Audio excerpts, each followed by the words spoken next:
Hi all. അപ്പോൾ നമ്മൾ last വീഡിയോയിൽ നമ്മൾ methods of setting out a കർവിലെ ലീനിയർ മെത്തേഡ്സ് അത്രയും നോക്കി. അപ്പോൾ നെക്സ്റ്റ് ഈ വീഡിയോയിൽ നമ്മൾ നോക്കാൻ പോകുന്നത് methods of setting out a കർവിലെ ആംഗുലർ മെത്തേഡ്സ് ആണ്. അപ്പോൾ ആംഗുലർ മെത്തേഡ്സിലെ ഫസ്റ്റ് വൺ തന്നെ റാങ്കൈൻസ് മെത്തേഡാണ്. ആ മെത്തേഡിന് തന്നെ നമ്മൾ മെത്തേഡ്സ് ഓഫ് ഡിഫ്ലക്ഷൻ ആംഗിൾ അല്ലെങ്കിൽ ഡിഫ്ലക്ഷൻ ഡിസ്റ്റൻസസ് എന്നും പറയും. സെക്കൻഡ് മെത്തേഡ് ടു തിയോഡലൈറ്റ് മെത്തേഡാണ്. And third method is tacheometric method.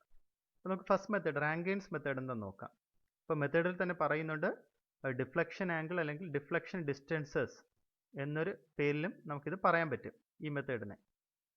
അപ്പോൾ ഇതിൽ നമ്മൾ ചെയ്യുന്നത് സിമ്പിൾ പ്രൊസീജിയറാണ്, പക്ഷേ വളരെ ഇമ്പോർട്ടൻ്റ് ആണ്. ഈ ഒരു ഫോർമുല മാത്രം കാണാതെ പഠിക്കണം. Deflection angle delta is equal to 1718.9 into B divided by R. ഇങ്ങനെയാണ് നമ്മൾ ഒരു ഫോർമുല. ആർ മിനിറ്റ്സ് ആണ് കേട്ടോ. ഇങ്ങനെ കിട്ടുന്ന വാല്യൂ എന്ന് പറയുന്നത് മിനിറ്റ്സിലായിരിക്കും. അത് ചിലപ്പോൾ 360 മിനിറ്റ്സ് എന്നാണെങ്കിൽ നിങ്ങളതിനെ 60 മിനിറ്റ് കഴിയുമ്പോൾ 1 ഡിഗ്രി ആകും എന്ന ലെവലിൽ വെച്ചിട്ട് 360 മിനിറ്റ്സ് എന്ന് കിട്ടിയാൽ അതിനെ 6 ഡിഗ്രി എന്ന് നിങ്ങൾ നോട്ട് ചെയ്യേണ്ടി വരും. ഓക്കെ, അപ്പോൾ ഒരു കാൽക്കുലേഷൻ വഴി കിട്ടുന്ന നിങ്ങൾക്ക് മിനിറ്റ്സിലായിരിക്കും കിട്ടുന്ന വാല്യൂ. അപ്പോൾ എങ്ങനെയാണ് ഇത് ചെയ്യേണ്ടതെന്ന് ഇതൊന്ന് ജസ്റ്റ് വായിച്ച് നോക്കുക. നമ്മുടെ ടോട്ടൽ ലോങ് കോഡ് നമുക്ക് കിട്ടുന്നുണ്ടാവും. ആ ലോങ് കോഡിൻ്റെ ലെങ്തിനെ നമ്മൾ ഡിവൈഡ് ചെയ്യണം. നമുക്ക് 20 മീറ്ററോ 40 മീറ്ററോ ഇൻ്റർവെൽ വെച്ച് ഡിവൈഡ് ചെയ്യുക. ഇപ്പോൾ സപ്പോസ് ഈ ക്വസ്റ്റ്യനിൽ പറയുന്നുണ്ട് ലോങ് കോഡിൻ്റെ length 90 metre. If the long കോഡ് length is 190 metre, peg interval select ചെയ്തിരിക്കുന്ന 20 മീറ്റർ ആണെങ്കിൽ 190 ഡിവൈഡഡ് ബൈ 20 ഇട്ടാൽ 9 ഫുൾ കോഡ്സ് ഓഫ് 20 മീറ്റർ. അതായത് ഈ B2 ഇത് 20 20 20 ഇതെല്ലാം 20 ആണ്. ദെൻ അത്രയാകുമ്പോൾ 9 ഇൻറ്റു 20 ആകുമ്പോൾ 180 ആയി. ബാലൻസ് നമുക്കൊരു 10 മീറ്റർ കിടപ്പുണ്ട് അല്ലേ. ആ 10 മീറ്ററിനെ കറക്റ്റ് ഈക്വലി ഡിവൈഡ് ചെയ്ത് ബോത്ത് എൻഡ്സിൽ കൊടുക്കുക. ഫസ്റ്റ് ഇതും 5 മീറ്റർ ആയിരിക്കും, ഇതും 5 മീറ്റർ ആയിരിക്കും. ബാക്കി 9 എണ്ണം നമുക്ക് 20 മീറ്റേഴ്സിൻ്റെ ആയിരിക്കും. ആ രീതിയിലായിരിക്കും നമ്മൾ ലോങ് കോഡിനെ ഡിവൈഡ് ചെയ്യേണ്ടത്. ഡിവൈഡ് ചെയ്തതിന് ശേഷം ഓരോ വാല്യൂവിന്, അതായത് B1 എന്ന് പറയുന്ന 5, B2 എന്ന് പറയുന്നത് 20, B3 20, B4 20, B5 20 അങ്ങനെയാണ് പോകുന്നത്. ഓരോന്നിനും നമ്മൾ ഡിഫ്ലക്ഷൻ ആംഗിൾസ് കാൽക്കുലേറ്റ് ചെയ്യുക ഈ ഫോർമുലയിലിട്ട്. Delta 1 is equal to 1718.9 B1 divided by R. R എന്ന് പറയുന്നത് റേഡിയസ് ഓഫ് കർവ് ആയിരിക്കും, അത് ക്വസ്റ്റ്യനിൽ ഉണ്ടാകും. Delta 2 is equal to 1718.9 into B2 divided by R. B2 B3 value ഒക്കെ സെയിം ആയതുകൊണ്ട് പിന്നെ അങ്ങോട്ട് എല്ലാ ഡിഫ്ലക്ഷൻ ആംഗിളും ഏകദേശം സെയിം വാല്യൂ തന്നെ നിങ്ങൾക്ക് കിട്ടും. ഇനി ഫീൽഡിൽ ഇതെങ്ങനെ പ്രൊസീജിയർ എങ്ങനെയാണ് ഇത് നമ്മൾ സെറ്റ് ഔട്ട് ചെയ്യുന്നതെന്ന് വെച്ചാൽ, ഈ ഫിഗറിൽ കാണുന്നതിന് നിങ്ങൾ ഫീൽഡിൽ തറയിൽ ഒരു 2D ആയിട്ട് കൺസിഡർ ചെയ്യുക. നമ്മൾ T1 ആദ്യം മാർക്ക് ചെയ്യും, T2 ആദ്യം മാർക്ക് ചെയ്യും. T1ൽ തിയോഡലൈറ്റ് വയ്ക്കുക. ഈ B1ൽ നിന്ന് ഒരു പെർപെൻഡിക്കുലർ ഒരു ചെയിൻ ഈ ഒരു ലൈനിന് പെർപെൻഡിക്കുലർ ആയിട്ട് ഒരു ചെയിൻ വലിച്ചങ്ങോട്ട് ഇട്ടേക്കുക. T1ൽ നിന്ന് വച്ചേക്കുന്ന തിയോഡലൈറ്റ് T1B എന്ന ലൈനിൽ നോക്കി 0 സെറ്റ് ചെയ്ത് വയ്ക്കുക. അവിടെ നിന്ന് റൈറ്റിലേക്ക് സ്വിങ് ചെയ്ത് ഡെൽറ്റ 1 എന്ന ആംഗിൾ കിട്ടുന്ന രീതിയിലേക്ക് ലൈൻ ഓഫ് സൈറ്റ് വയ്ക്കുക. ഡെൽറ്റ 1 എന്ന ആംഗിൾ കിട്ടുന്ന രീതിയിൽ ലൈൻ ഓഫ് സൈറ്റ് വയ്ക്കുക. അപ്പോൾ ഇപ്പോൾ ലൈൻ ഓഫ് സൈറ്റ് ഇരിക്കുന്നത് ഈ ലൈനിലാണ്. ഈ പെർപെൻഡിക്കുലർ നമ്മൾ B1ൽ നിന്ന് ഇട്ടിരിക്കുന്ന പെർപെൻഡിക്കുലർ ഈ ലൈൻ ഓഫ് സൈറ്റിൽ എവിടെ ടച്ച് ചെയ്യുന്നോ, അതായത് ഒരാളെ ഈ പെർപെൻഡിക്കുലറിൽ റേഞ്ചിങ് റോഡ് കൊണ്ട് മുന്നോട്ട് പോകാൻ പറയുക. അപ്പോൾ റേഞ്ചിങ് റോഡ് എപ്പോഴാണോ വന്ന് ഈ ലൈൻ ഓഫ് സൈറ്റിൽ കോയിൻസൈഡ് ചെയ്യുന്നത് ആ സമയത്ത് T1ൽ നിൽക്കുന്ന സർവേയർ സ്റ്റോപ്പ് പറയുക, ലൈൻ ഓഫ് സൈറ്റിൽ കറക്റ്റ് പോയിന്റിലായി എന്ന്. അപ്പോൾ ഈ ഒരു ഡെൽറ്റ 1 എന്ന ആംഗിളിൽ തിരിച്ചു വച്ചിരിക്കുന്ന തിയോഡലൈറ്റിൻ്റെ ലൈൻ ഓഫ് സൈറ്റിൽ B1ൽ നിന്നുള്ള പെർപെൻഡിക്കുലർ എവിടെ ടച്ച് ചെയ്യുന്നോ അതായിരിക്കും കർവ് പാസ് ചെയ്തു പോകുന്ന first point P1. Similarly same starting പോയിന്റിൽ നിന്ന് ഡെൽറ്റ 2 എടുക്കുക. സ്റ്റാർട്ടിംഗ് പോയിന്റ് 0യിൽ നിന്ന് ഇപ്പോൾ ഈ ഒരു ഡെൽറ്റ 1 ആയി. ഈ ഡെൽറ്റ 1 എന്ന ലൈൻ ആ ലൈൻ ഓഫ് സൈറ്റിൽ നിന്ന് ഡെൽറ്റ 2 എടുക്കുക. ഓക്കെ, ഫിഗർ നോക്കുക. ഡെൽറ്റ 1ൽ നിന്ന് അടുത്ത് ഡെൽറ്റ 1ൽ വെച്ച് 0 സെറ്റ് ചെയ്യുക. അവിടെ നിന്ന് ഡെൽറ്റ 2 എടുക്കുക.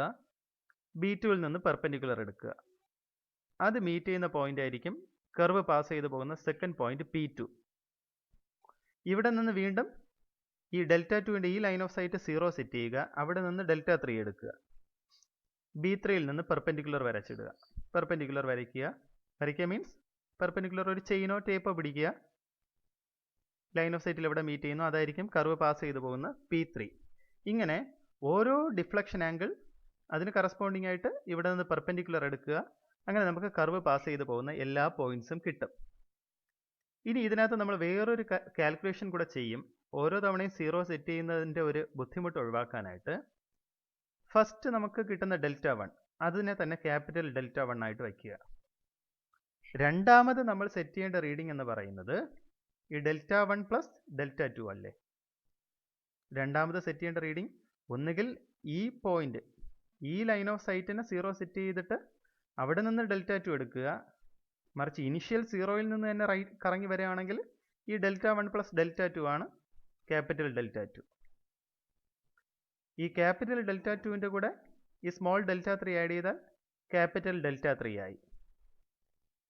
ഈ ഫിഗർ നോക്കിയാൽ നിങ്ങൾക്ക് പിടികിട്ടും.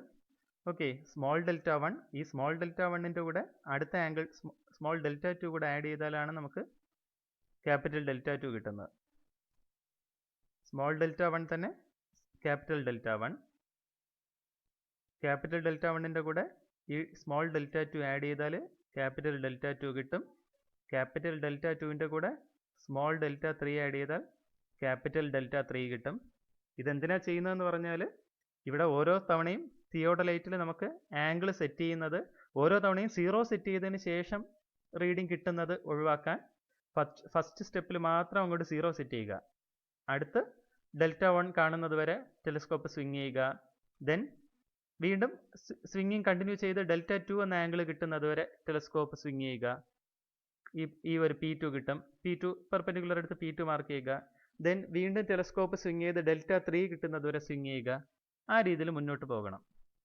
അത് ഇവിടെ കൊടുത്തിട്ടുണ്ട്. Δ1 capital Δ1 equal to small Δ1. Capital Δ2 എന്ന് പറഞ്ഞാൽ സ്മോൾ Δ1ൻ്റെ കൂടെ ക്യാപിറ്റൽ Δ1ൻ്റെ കൂടെ സ്മോൾ Δ2 ആഡ് ചെയ്യുക. ഇതൊന്ന് നോക്കിയാൽ മതി നിങ്ങൾ. ദെൻ ഇത് ഫീൽഡ് എങ്ങനെയാണ് സെറ്റ് ഔട്ട് ചെയ്യേണ്ടതെന്ന് പ്രൊസീജിയറും ഇവിടെ കൊടുത്തിട്ടുണ്ട്. അതൊന്ന് ഡീറ്റെയിൽഡ് ആയിട്ട് വായിച്ചു വെച്ചാൽ മതി. സിമ്പിളാണ്, പക്ഷെ കൂടുതലും ചോദിക്കാൻ സാധ്യതയുള്ള ഒരു ക്വസ്റ്റ്യൻ പ്രോബ്ലം ഇതാണ്. ഇപ്പം ഞാൻ ഓറലി പറഞ്ഞത് തന്നെയാണ് ഈ പ്രൊസീജിയർ എക്സ്പ്ലനേഷൻ കൊടുത്തേക്കുന്നത്. And coming to the second method of angular. Second മെത്തേഡിന് നമ്മൾ പറയുന്ന പേര് ടൂത്ത് തിയോഡലൈറ്റ് മെത്തേഡ് എന്നാണ്. റാങ്കൈൻസ് മെത്തേഡിൽ പറയുന്നത് പോലെ തന്നെ നമ്മൾ ഡിഫ്ലക്ഷൻ ആംഗിൾസ് Δ1 Δ2 വാല്യൂസ് കണ്ടുപിടിക്കുക. സ്മോൾ Δ1 സ്മോൾ Δ2 എല്ലാം എടുത്താൽ മതി. പക്ഷെ നമുക്കിവിടെ പ്രശ്നം എന്താണെന്ന് പറഞ്ഞാൽ ഈ T1ഉം T2ഉം തമ്മിലുള്ള കണക്ഷൻ നമുക്കിവിടെ ലാൻഡ് ഇച്ചിരി പ്രശ്നമാണ്. അവിടെ ഒന്നും കൂടെ നമുക്ക് ചെയിനും ടേപ്പും ഒന്നും ഇട്ട് പെർപെൻഡിക്കുലർ ഒന്നും മാർക്ക് ചെയ്യാൻ പറ്റത്തില്ല. ഇവിടെ T1ഉം T2ഉം തമ്മിൽ ഇവിടുത്തെ പോർഷൻ ഇച്ചിരി ബുദ്ധിമുട്ടാണ്. അപ്പോൾ ഇവിടെ നമ്മൾ 2 തിയോഡലൈറ്റ് യൂസ് ചെയ്യും. T1ൽ ഒരു തിയോഡലൈറ്റ് വയ്ക്കും, T2ൽ ഒരു തിയോഡലൈറ്റ് വയ്ക്കും. ആദ്യത്തെ ഡിഫ്ലക്ഷൻ ആംഗിൾ Δ1 T1ൽ ഇവിടെ Δ1 നമ്മൾ സെറ്റ് ചെയ്ത് ലൈൻ ഓഫ് സൈറ്റ് വയ്ക്കും. T2ൽ എന്ത് ചെയ്യും? ഈ T2 T1 ലൈനിൽ നിന്ന് മുകളിലേക്ക് Δ1 സെറ്റ് ചെയ്യും. ഓക്കെ, ഇവിടെ ഇരിക്കുന്ന തിയോഡലൈറ്റ് ആണെങ്കിൽ ഈ ബിയെ നോക്കി 0 സെറ്റ് ചെയ്യും. അവിടെ നിന്ന് റൈറ്റിലേക്ക് Δ1. ഇവിടെ T2ൽ വെച്ചിരിക്കുന്ന തിയോഡലൈറ്റ് T1നെ നോക്കി 0 സെറ്റ് ചെയ്യും. അവിടെ നിന്ന് റൈറ്റിലേക്ക് സ്വിങ് ചെയ്ത് Δ1. ഈ 2 ലൈൻ ഓഫ് സൈറ്റും എവിടെയാണോ ചെന്ന് ടച്ച് ചെയ്യുന്നത്, അതെങ്ങനെ ടച്ച് ചെയ്യുന്നത് നോക്കുമെന്ന് വെച്ചാൽ ഈ T1ൽ ഉള്ള ഒരാളെ റേഞ്ചിങ് റോഡ് കൊണ്ട് മുന്നോട്ട് നടക്കാൻ പറയും. ലൈൻ ഓഫ് സൈറ്റിൽ കറക്റ്റ് മുന്നോട്ട് നടക്കാൻ പറയും. ഈ T2ൽ തിയോഡലൈറ്റും വെച്ച് നീക്കുന്ന ആൾ ഈ Δ1 എന്ന ആംഗിളിൽ ഇങ്ങനെ ഈ ലൈൻ ഓഫ് സൈറ്റിലൂടെ ഇങ്ങനെ നോക്കിക്കൊണ്ടിരിക്കും. എപ്പോഴാണോ ഇവിടെ കൂടെ നടന്നു പോകുന്ന ആൾ ഈ T2ൽ നിന്ന് നോക്കുന്ന ആളുടെ വിസിബിലിറ്റിയിൽ ആ വിഷനിൽ വരുന്നത്, ഉടനെ അയാൾ പറയും സ്റ്റോപ്പ് കറക്റ്റായിട്ട് എന്നെയും ക്രോസ് ചെയ്തു എന്ന്. ആ രീതിയിൽ, അതായത് T1ൽ ഒരാൾ ഇൻസ്ട്രുമെൻറ്റും വെച്ച് നിൽക്കും, T2ൽ ഒരാൾ ഇൻസ്ട്രുമെൻറ്റും വെച്ച് നിൽക്കും. ഇവിടെ നിന്ന് ഒരാൾ റേഞ്ചിങ് റോഡും കൊണ്ട് ഈ ലൈൻ ഓഫ് സൈറ്റിൽ നടന്നു പോകും. ഓക്കെ, ലൈൻ ഓഫ് സൈറ്റിൽ ഇങ്ങനെ T1ഉം ഈ ഒരു ലൈൻ ഓഫ് സൈറ്റിൽ ഇങ്ങനെ നടന്നു പോകുമ്പോൾ ഈ T2ലുള്ള ആൾ എപ്പോഴാണ് അയാളുടെ വിസിബിലിറ്റിയിൽ അത് വന്ന് മീറ്റ് ചെയ്യുന്നത് അവിടെ വെച്ച് സ്റ്റോപ്പ് ചെയ്യാൻ പറയും. അങ്ങനെ P1 മാർക്ക് ചെയ്യുക. ഇനി രണ്ടാമത്തെ ആംഗിൾ Δ2 ഇവിടെ നിന്ന് ഇങ്ങോട്ടേക്ക് Δ2, അതും ലൈൻ ഓഫ് സൈറ്റ് മീറ്റ് ചെയ്യുന്ന പോയിന്റ്. അങ്ങനെ കർവ് പാസ് ചെയ്യുന്ന പോയിന്റ്സ് മാർക്ക് ചെയ്യുക. അങ്ങനെ നമുക്ക് സെറ്റ് ഔട്ട് ചെയ്യാം. രണ്ട് തിയോഡലൈറ്റ് യൂസ് ചെയ്യുന്നു, അതാണ് അതിൻ്റെ വ്യത്യാസം. അതിൻ്റെ കൂടുതൽ എക്സ്പ്ലനേഷൻസ് ഇവിടെ തിയറി ആയിട്ട് കൊടുത്തിട്ടുണ്ട്, എല്ലാവരും ഒന്ന് നോക്കി വയ്ക്കുക. And third method, tacheometric method. ഇതിനകത്ത് പ്രോബ്ലം നമുക്ക് ചെയ്യാനുള്ള റാങ്കിൻസ് മെത്തേഡിൽ മാത്രമേ ഉള്ളൂ കേട്ടോ, ബാക്കി രണ്ടും തിയറി പഠിച്ചു വെച്ചിരുന്നാൽ മതി. നിങ്ങൾക്കറിയാം ടാക്കോമീറ്റർ ആകുമ്പോൾ ടാക്കോമീറ്റർ വെച്ച് നമുക്ക് സ്റ്റാഫ് ഇൻ്റർസെപ്റ്റ് കിട്ടും. അതായത് നമ്മൾ മുമ്പ് നിങ്ങൾ സർവേ സബ്ജക്റ്റിൽ പഠിച്ചിട്ടുള്ളതാണ്. സ്റ്റാഫ് ഇൻ്റർസെപ്റ്റ് എന്ന് പറഞ്ഞാൽ നമ്മുടെ ടെലസ്കോപ്പിൻ്റെ ഒബ്ജക്റ്റീവ് ഗ്ലാസ്സിൽ ക്രോസ് ഹെയർസ് 3 ഉണ്ടാവും. ടോപ്പ് ക്രോസ് ഹെയർ ചെന്ന ലെവലിംഗ് സ്റ്റാഫിൽ ഒരു റീഡിങ്ങിൽ ഇൻ്റർസെക്റ്റ് ചെയ്യും, മിഡിൽ ക്രോസ് ഹെയർ ഒരു റീഡിങ്ങിൽ ഇൻ്റർസെക്റ്റ് ചെയ്യും, ബോട്ടം ക്രോസ് ഹെയർ മൂന്നാമതൊരു റീഡിങ്ങിൽ ഇൻ്റർസെക്റ്റ് ചെയ്യും. അപ്പോൾ top cross hair suppose 1.5 meet ചെയ്തത്, ബോട്ടം ക്രോസ് ഹെയർ 1.3 മീറ്റ് ചെയ്തതെങ്കിൽ സ്റ്റാഫ് ഇൻ്റർസെപ്റ്റ് എന്ന് പറഞ്ഞാൽ ഈ 1.5ഉം 1.3ഉം തമ്മിലുള്ള ഡിഫറൻസ്, അതായത് 0.2, അതാണ് സ്റ്റാഫ് ഇൻ്റർസെപ്റ്റ്. അപ്പോൾ distance between instrument and levelling staff, ആ ഡിസ്റ്റൻസ് കിട്ടണമെങ്കിൽ D = KS + C എന്നൊരു ഫോർമുല നമുക്കുണ്ട്. അതിൽ കെയും സിയും ടാക്കോമെട്രിക് കോൺസ്റ്റൻസ് ആണ്. K യൂഷ്വലി നമ്മൾ മൾട്ടിപ്ലിക്കേഷൻ കോൺസ്റ്റൻറ്റ് 100 ആയിട്ടാണ് എടുക്കുന്നത്, C അഡിറ്റീവ് കോൺസ്റ്റൻറ്റ് 0 ആയിട്ടാണ് എടുക്കുന്നത്. അപ്പോൾ നമ്മൾ ചെയ്യുന്നത് ഇതിൽ ആദ്യം ഓരോ സ്റ്റേഷനും, അതായത് നോക്കുക, ഡിഫ്ലക്ഷൻ ആംഗിൾസ് Δ1, Δ2, Δ3 തൊട്ട് മുമ്പിലത്തെ ക്വസ്റ്റ്യനിൽ ചെയ്തതുപോലെ തന്നെ ഡിഫ്ലക്ഷൻ ആംഗിൾസ് എല്ലാം നമ്മൾ കണ്ടുപിടിക്കുക. എന്നിട്ട് T1B1, T1B2, T1B3 അങ്ങനെയുള്ള ഡിസ്റ്റൻസ്, ഇത് നിങ്ങൾ നമ്മുടെ റാങ്കിൻസ് മെത്തേഡിൽ ചെയ്തതുപോലെ ഡിഫ്ലക്ഷൻ ആംഗിൾസ് കണ്ടുപിടിക്കുന്ന കാര്യം പറയുന്നത്. T1B1, T1B2, T1B3, T1B4 ആ ഡിസ്റ്റൻസ് എല്ലാം നിങ്ങൾ എടുത്തു വയ്ക്കുക. നിങ്ങൾ എടുത്തേക്കുന്ന ഇൻ്റർവെൽ അനുസരിച്ച് നിങ്ങൾക്ക് ആ ഡിസ്റ്റൻസ് കിട്ടും. ഇനി find staff intercept S for each T1B1, T1B2, T1B3 etc. using the formula D = KS + C, where D = distances T1B1. അപ്പോൾ ആദ്യം T1B1 ഈ ഡിയിൽ T1B1 സബ്സ്റ്റിറ്റ്യൂട്ട് ചെയ്യുക. T1B1 = 100 × S1 + C. Okay, T1B2 = 100 × S2 + C. ഇതിൽ നിങ്ങൾക്കറിയാം ഈ ഡിസ്റ്റൻസ് നിങ്ങൾ ആദ്യം സബ്സ്റ്റിറ്റ്യൂട്ട് ചെയ്ത് കൊടുക്കുന്നതാണ്.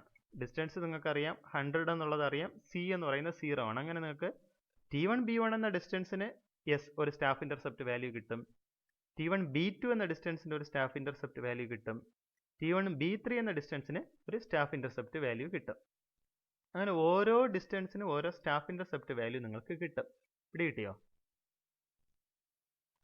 ഈ T1B1 എന്ന ഡിസ്റ്റൻസിന് ഒരു സ്റ്റാഫ് ഇൻ്റർസെപ്റ്റ് വാല്യൂ കിട്ടും, T1B2 ഡിസ്റ്റൻസിന് ഒരു സ്റ്റാഫ് ഇൻ്റർസെപ്റ്റ് വാല്യൂ കിട്ടും, T1B3 ഡിസ്റ്റൻസിന് ഒരു സ്റ്റാഫ് ഇൻ്റർസെപ്റ്റ് വാല്യൂ കിട്ടും. അങ്ങനെ ഈച്ച് ഡിസ്റ്റൻസിനും സ്റ്റാഫ് ഇൻ്റർസെപ്റ്റ് വാല്യൂസ് കിട്ടും. അപ്പോൾ Δ1 എന്ന ഡിഫ്ലക്ഷൻ ആംഗിളിൽ ലൈൻ ഓഫ് സൈറ്റ് തിരിച്ചു വയ്ക്കുക. ആ ലൈൻ ഓഫ് സൈറ്റിൽ നമ്മൾ ലെവലിംഗ് സ്റ്റാഫിനെ മുന്നിലേക്കും പിന്നിലേക്കും അഡ്ജസ്റ്റ് ചെയ്യണം. എപ്പോഴാണോ ഈ Δ1, അതായത് T1B1 കറസ്പോണ്ടിങ് ആയിട്ടുള്ള സ്റ്റാഫ് ഇൻ്റർസെപ്റ്റ് വാല്യൂ ലെവലിംഗ് സ്റ്റാഫിൽ കാണുന്നത്, ആ സമയത്ത് ആ പോയിന്റ് ഫിക്സ് ചെയ്യുക. T1 ഈ Δ1 ലൈൻ ഓഫ് സൈറ്റ് വെച്ചേക്കുക. ഈ ലൈൻ ഓഫ് സൈറ്റിൽ ലെവലിംഗ് സ്റ്റാഫ് മുന്നിലേക്കും പിന്നിലേക്കും ഇച്ചിരി അഡ്ജസ്റ്റ് ചെയ്യണം. T1B1 കറസ്പോണ്ടിങ് ആയിട്ട് സ്റ്റാഫ് ഇൻ്റർസെപ്റ്റ് വാല്യൂ നമ്മളിവിടെ കാൽക്കുലേറ്റ് ചെയ്ത് വെച്ചിട്ടുണ്ട്. ഇവിടെ 0.2 ഫോർ എക്സാമ്പിൾ 0.2 കാൽക്കുലേറ്റ് ചെയ്ത് വെച്ചിട്ടുണ്ട്. എപ്പോഴാണോ ഇവിടെ നിന്ന് നോക്കിക്കൊണ്ടിരിക്കുമ്പോൾ സ്റ്റാഫ് ഇൻ്റർസെപ്റ്റ് വാല്യൂ 0.2 എന്ന് വരുന്നത്, ആ സമയത്ത് ആ പോയിന്റ് ഫിക്സ് ചെയ്യുക. ഓക്കെ, അതായിരിക്കും കർവ് പാസ് ചെയ്ത് പോകുന്ന ഫസ്റ്റ് പോയിന്റ്. സിമിലർലി T1B2 ഉണ്ട്, അതിനും സെയിം അതിൻ്റെ line of sight Δ2 line of sight T1B2 നമുക്ക് കിട്ടിയ സ്റ്റാഫ് ഇൻ്റർസെപ്റ്റ് വാല്യൂ എവിടെ കാണുന്നോ ആ പോയിന്റ് ഫിക്സ് ചെയ്യുക. ഇത്രയേ ഉള്ളൂ നമ്മുടെ ടാക്കോമെട്രിക് മെത്തേഡ്. ഇത് കൂടുതലായിട്ട് അങ്ങനെ യൂസ് ചെയ്യുന്ന മെത്തേഡ് അല്ല, കുറച്ച് കോംപ്ലിക്കേറ്റഡ് ആയതുകൊണ്ട്, ഫീൽഡ് വർക്ക് ഒരുപാട് വേണ്ടി വരുന്ന മെത്തേഡ് ആയതുകൊണ്ട് ഇത് കൂടുതൽ യൂസ് ചെയ്യുന്നതല്ല. ഇതിൻ്റെ ഫീൽഡ് പ്രൊസീജിയർ ഇവിടെ കൊടുത്തിട്ടുണ്ട്, എല്ലാവരും ഒന്ന് ജസ്റ്റ് നോക്കി വെച്ചേക്കുക. ഇത്രയേ ഉള്ളൂ methods of setting out. Okay, last ക്ലാസ്സിൽ നമ്മൾ ലീനിയർ മെത്തേഡ്സ് നോക്കി, ഈ ക്ലാസ്സിൽ ഇപ്പോൾ ആംഗുലർ മെത്തേഡ്സ് നോക്കി.